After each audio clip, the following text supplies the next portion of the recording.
여러분 안녕하십니까? 2023년 3월 10일 금요일 좋은 아침입니다. 오늘 매일 한 절 큐티 본문 말씀은 마태복음 19장 1절부터 19장 12절까지 말씀입니다. 말씀의 제목은 결혼과 이혼입니다. 본문 말씀을 요약을 하면 바리새인들은 이혼 문제로 예수님을 궁지로 몰아넣으려 하지만 예수님은 율법을 오용하는 그들의 악함을 폭로하시며 결혼에 대한 하나님의 원래 목적을 가르치십니다. 입니다. 오늘 제가 묵상하는 큐티는 두 절입니다. 마태복음 19장 7절과 8절입니다. 그렇다면 왜 모세는 이혼 증서를 써주고 아내와 이혼하라고 했습니까? 하고 그들이 묻자 예수님은 이렇게 대답하셨다. 그것은 너희가 고집이 세고 악하기 때문에 아내와 이혼하는 것을 허락한 것이지 처음부터 그랬던 것은 아니다. 아닙니다. 이제 이 바리새인들이 예수님을 자꾸 이제 꼬투리 잡으려고 하죠. 그래서 이혼 증서를 쓰고 아내와 이혼하는 건 괜찮은 거죠? 이렇게 얘기하면 예수님이 이게 율법에 나오는 거잖아요. 그러면 괜찮다 그러면 와 예수는 막 이혼하는 걸 막 좋아한다. 막 이렇게 얘기하는 거죠. 말하고 행동하고 틀리다. 근데 예수님이 그 모세가 왜 이혼 증서를 써 주었는가를 정확하게 그 의도, 진짜 의도를 얘기했죠. 19장 8절에 보면 예수님은 이렇게 대답하셨다. 그것은 너희가 고집이 세고 악하기 때문에 아내와 이혼하는 것을 허락한 것이지 처음부터 그랬던 것은 아니다입니다. 이게 무슨 말이냐면 고집이 세고 악하다는 게 뭐냐면 이 고대에 그 부인이 싫은 거예요. 싫으면 막 그냥 쫓아내는 거예요. 남자들이 막 안 돼, 너 이혼해, 막 이렇게. 너 애기 못 낳지, 이혼해. 그냥 뭐 조금 꼬투리만 잡히면 그냥 막 이혼시킨 거예요. 그래서 모세가 이혼 증서를 쓰라고 한 거예요. 이혼 증서를 쓴다는 거는 이유가 있고 법적인 거고 이렇게. 그러니까 옛날에는 그냥 말로 구두로 이혼하면 이혼 되는 거예요. 남편들이. 근데 그렇지 않고 이혼 증서를 쓰니까 이혼하기를 어렵게 만든 겁니다. 사실은 이게. 그러니까 결국 뭐예요? 이혼하지 말라는 거죠. 그랬는데 이거를 더 넘어서 이제 이혼 증서를 막 남발하는 거예요. 우리가 잘못하면 그 하나님의 말씀을 그 어떤 하나님의 진짜 진심과 의도를 막 뒤집어서 이용할 수가 있어요.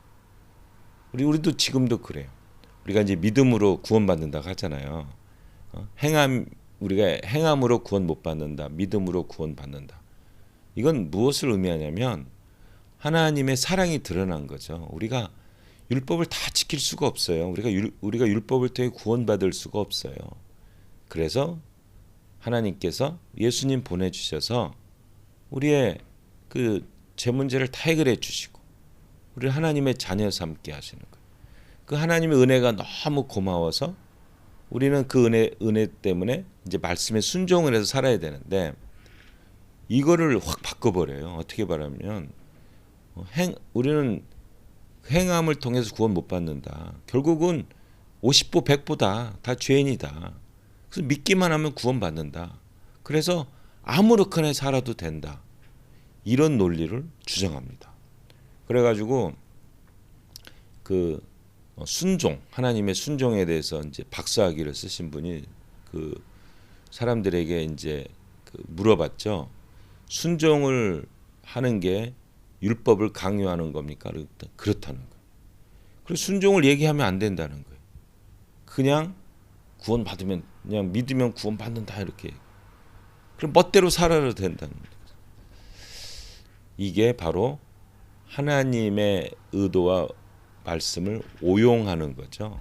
이게 우리가 그런 인생을 살지 않았으면 좋겠습니다. 그 진심. 우리가 이제 예수 그리스도의 십자가의 은혜를 통해서 구원받잖아요. 우리 예수님을 나의 왕으로 받아들이잖아요. 예수님이 나의 왕이기 때문에 순종하는 거죠. 순종. 이런 순종을 통해서 우리의 인격이 성장하는 거예요. 그걸 내가 뭐 순종했다고 자랑하면 안 되죠. 나는 무익한 종입니다 하고 순종하면서, 그러면서 하나님의 그 말씀처럼 영혼 구원에 우리가 쓰임 받고, 이걸 통해서 하나님 마음을 더 알고, 이걸 통해서 더 순종하고, 더 하나님과 닮아가고 세상의 빛과 소금이 되는 거죠. 우리 하나님을 정확히 알아야 됩니다. 우리가 하나님의 말씀을 그 깊은 진짜 진실된 것을 찾아야 됩니다. 그럴 때 우리는 이런 바리새인 같은 이상한 얘기하면 안 됩니다. 오늘 말씀을 통해서 우리가 그 어떤 그 이렇게 세상적인 생각을 다 내려놓고 하나님 말씀에 진심을 갖고 대함을 통하여 진실한 하나님을 만납시다. 진실한 예수님을 체험합시다. 진실한 성령 하나님의 인도하심을 받읍시다. 아멘. 한마디, 진심과 진심, 나의 진심과 하나님의 진심이 통할 때 우리는 세상의 빛과 소금으로 살 수 있습니다. 아멘.